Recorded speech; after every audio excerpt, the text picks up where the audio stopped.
गाली गर्यो भने तल्लो गएर पुग्छ खाली टोक्न मात्र जाने खाली टोक्न मात्र जाने अलक्क नि बस्न सक्दिनँ कि अलक्क नि बस्न सक्दिनँ यो पुग्ली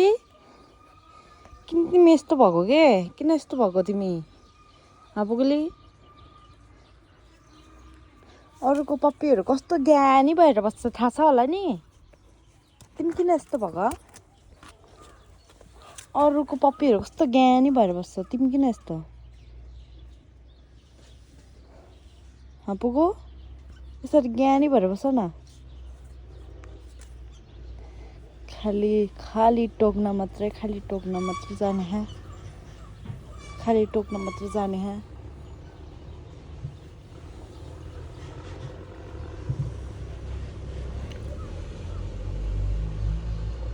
हो यसरी ज्ञानी भएर बस्नु